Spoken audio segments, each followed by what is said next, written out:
everyone and welcome back to my channel. Apologies that I've been away for a while, but doing a dissertation will do that to you. Be warned, potential university students, by the third year you will be run ragged, but not to say that isn't worth it though. So today I have a new video for you, and it isn't about fashion or beauty today, but instead it's about my other passion in life, which is books. Now, I have been wanting to make this video for quite a while because it's something very close to my heart and something that I feel that I can talk with a lot of passion about. So, growing up, I always loved books and it was always a big part of my life. I found it a way to escape the world of reality and instead slip into another world, as should every child find that same pleasure in books. But it wasn't always that easy for me to actually access books. When I was a child, I was diagnosed with septal-optic dysplasia at the age of 1.5, and what this meant was that I had a very limited vision, and as a result I found it very difficult to access books because my sight wasn't of the level of my peers. I found it so difficult to find books that are in the large print for me and that I'd be able to slip into the world just like they could. Unlike my classmates who would be sitting at playtime reading the newest Harry Potter book, latest book by the likes of Francesca Simon in her wonderful Horrid Henry series, I wasn't able to do this because I didn't have the material that I needed. So I wanted to make a video having all the knowledge I have today as a grown-up and having a love for children's literature and actually aspiring to study a PhD in it. I have always been interested in this subject, so now at my age I thought that it was about high time that I made a video about all the things that are available to visually impaired children across the UK and how they can access literature to give them the freedom that I didn't have growing up. So I really hope you enjoyed this video and that it gives you some insight as to what you can access if you're a parent of a visually impaired person, a teacher of a visually impaired child, or you're a visually impaired young person yourself. So this is going to be broken up into two parts. The first part we're going to be looking at is charities that are able to help you if you're visually impaired and want to get into reading, and the second part is going to be about the technology that's available out there to you if you are wanting to access books. So I'll start off with charities that are available to you if you're a visually impaired person, but also if you're an older person and you're visually impaired you can still use these charities, but as I've said, this video is specifically aimed for people who are younger because the first charity is called the RNIB, which stands for the Royal National Institute for the Blind, and it's a very successful charity, and what they aim to do is to help people with sight loss to habilitate into the world of all ages from young to old. But one of the valuable services they offer is actually to help people with visual impairments get into reading, and they have a whole host of different services you can use, from transcription services to services like in large print books that they offer. They're a fantastic charity and they're one of the best charities I'd recommend if you are wanting to get into reading. One of the things that I personally use now that I'm at university and have a massive reading list every term is their Daisy Player service. Now I have had something called a Daisy Player ever since I was young, and what this basically is, it's a CD player that's specially designed by the RNIB. It's got levels of navigation on it, it talks to you as you press the buttons, and it's very good if you want to read an audiobook and you want to get different titles. Now they offer a valuable service, it's a free library service, and they offer lots of different Daisy Player CDs, and from all different genres like factual books, they offer children's books, adult fiction, crime, whatever you want they have it. They have a lot of the classics as well. So I've got a few examples of the ones I use. They come in these little envelope things and you could basically post them back after you finish, and it's free postal service. So I've got here Fairy Tales by Oscar Wilde, I have Treasure Island, and I have Robinson Crusoe. I'll insert a clip right about now as a demonstration of how to use it. This is what it looks like. It's grey and it's got this little handle here and it's a plug-in one. Now first of all you've got the buttons below here, you've got the square one which is the play button.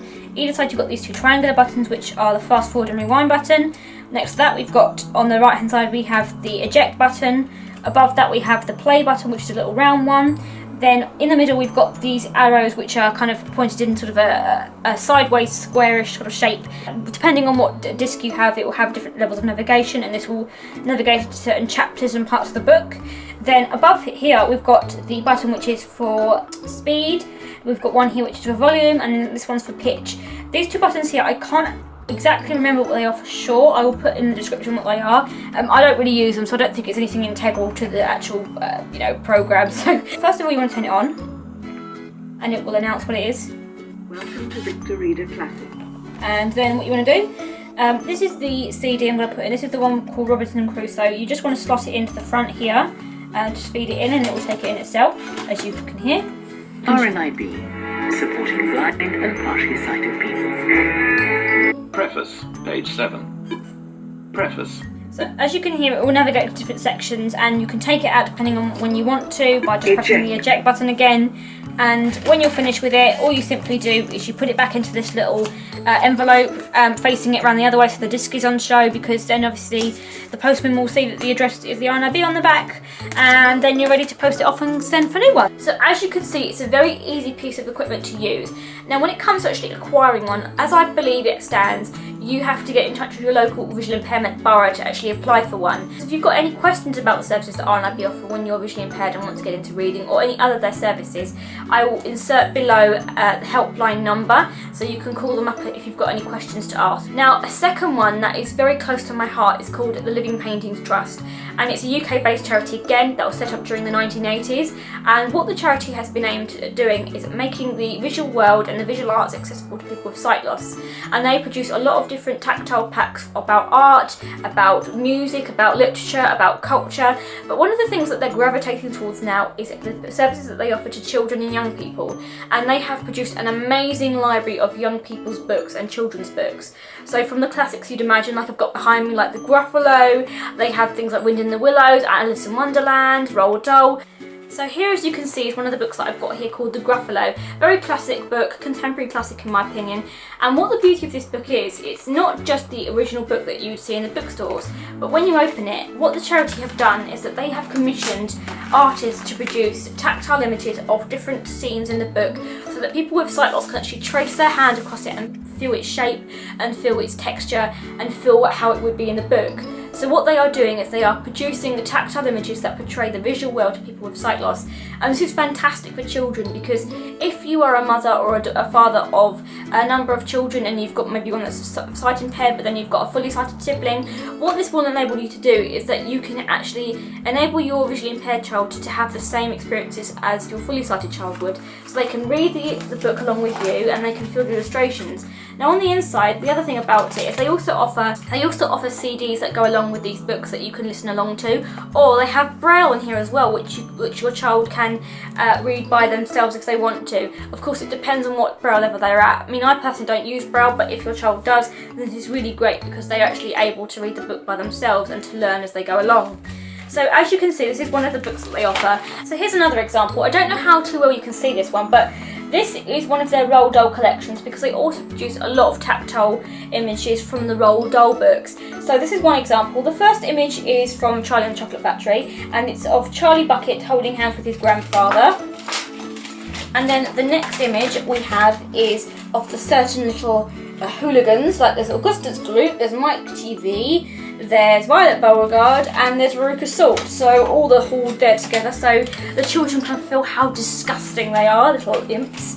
And then here we've got an image of, I believe this is Violet Beauregard, and she's handing in her ticket to Willy Wonka, who is springing about and looking at her like, what the hell are you doing? And then the last image of this pack, Willy Wonka concocting his little inventions in the inventing room. So what he's doing is he's opening saucepans and checking things out and that kind of thing. So as you can see, these are all really famous scenes from the book, and this is fantastic for children who've got sight loss, if they're fully blind or if they've always been fully blind, because they'll be able to get a sense of what the characters look like and how they feel and their posture and their body language from these packs. So they won't be missing out on what these characters that they might love look like. So it's really great, because when you think about it, children with sight loss, if they don't have an indication of what the visual world looks like, I mean, it's one thing to just tell them what something looks like he's got a blue coat on and he wears a long hat, but this actually enables you to get a sense of how they walk, how they move, how tall they are, what their mass is, that kind of thing. So it's fantastic. And if you want to know more about their library service, I will again link them down below with all the information and how you can get onto their library. It's a free library service, by the way. You don't have to pay for anything, you don't have to pay for postage, you don't have to pay a subscription fee. It's all completely free, and you can borrow as many books as you like, and it's a service that provides books for not just young people and children, but also older adults. So it's a fantastic service, and if you've never heard of them, I would strongly suggest you go and check them out, because they're a really amazing charity and worth their weight in gold. Now, one of the next charities I want to talk to you about is Blind Children UK. So what they offer to young people is a service called Customised Books. It's that they take lots of different titles that you might know, such as Derek Landis' Skoldovwood Pleasant. They have titles like Roald Dahl's books, they have Harry Potter, anything you can imagine, and they convert them into large print books that are customised to the sight level of the child. So they can actually customise the book to your size font that you prefer, to the particular font you like, and if you've got particular colour contrast that you might like. So when I was younger, I used to prefer to read against green because it was easier for my eyes to focus. So they used to produce me books that had green paper, like light green paper with the text on it. And this is really great. You do have to pay for this service though, because they do have to customise books depending on what you want. You can actually enjoy the same books that your peers can. So it's a really valuable service. And if you're the person who likes to actually read a book and has a hard copy in front of you, then this might be something worthwhile looking into. So I'm just going to mention a few other charities that you might want to look at. I personally have never had any dealings with these charities before, but I thought I'd mention them anyway because they might be of use to you. So the first one is a charity called Calibre, and what that they do is they offer a library of different audiobooks for visually impaired people and people with other disabilities like dyslexia, and they have lots of different titles available. The next charity is one called Clear Vision Project, and they are a library service that offer Braille books for visually impaired children. The next charity I want to mention to you is called Listening Books, and it's a charity that again offers lots of different titles in formats like MP3, CD, online formats for visually impaired people. The next part we're going to be looking at today is technology. So technology is fantastic for people with sight loss for all different reasons, but one of them is that actually it can enable you to access books and use them. Now there's lots of different things out there that you can use and lots of different services that are available to you, but there are a few that I personally love to use. Now the first is my iPhone, and what I basically mean by this is that on your iPhone you can get lots of different apps that actually will enable you to listen to audiobooks, to read online books, to read Kindle format books. So there's lots of apps that are available to you, and as some of you probably know, iPhone is completely voiceover accessible, and you also have the option of having things like speak selection. Now I'm going to demonstrate a couple of these different apps that you might want to use. The first one I'm going to show you is an app called Audible. Now what Audible is, it's an online store and they offer lots of different audiobook titles, and you can pay via subscription. So for the price of $7.99 per month, you can access different books, you can buy a book a month, you can use your credit as it were. For that price every month you get one credit and you can download a book and listen to it. And the benefit of it is you can just try it out for 1 month. So I'll link it down below where you can actually trial it. You can trial it for 1 month, and if you don't like it, you can cancel your subscription and end it. So what you do is you go into accessibility, and then there'll be an option here which is called speech. So when you go into speech, there should be speak selection enabled and screen selection enabled, or speak screen as it's called. So you can change the speed of how quickly you want the voice to be. So then what I'm going to do is I'm going to go onto my Kindle app, which is here, and then what you want to do when you've enabled speak screen, you want to basically swipe 3 things down and it will read it out to you, and it will just flip the screen over as you want to go. If you don't like using voiceover like me, then this is a great option. And then obviously you've got another app here called iBooks. It's the same kind of thing as Kindle, and you can have different books on there from the iTunes store. You can also put documents on there from certain things like your scanner and things, like I do, like all my university documents.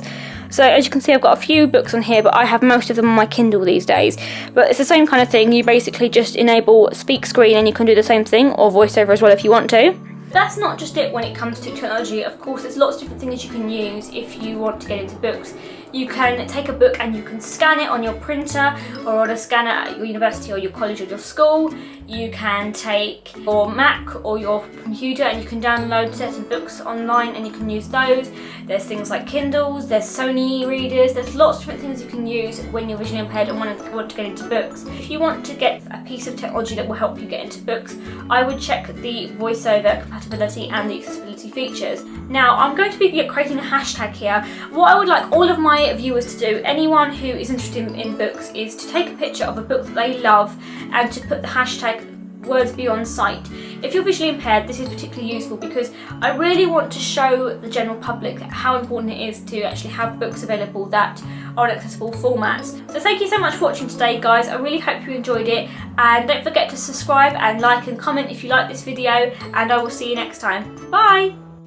Hey guys, thank you so much for watching my video again today. Don't forget you can follow me on other social links by clicking the links below, and don't forget you can subscribe for more videos. See you next time!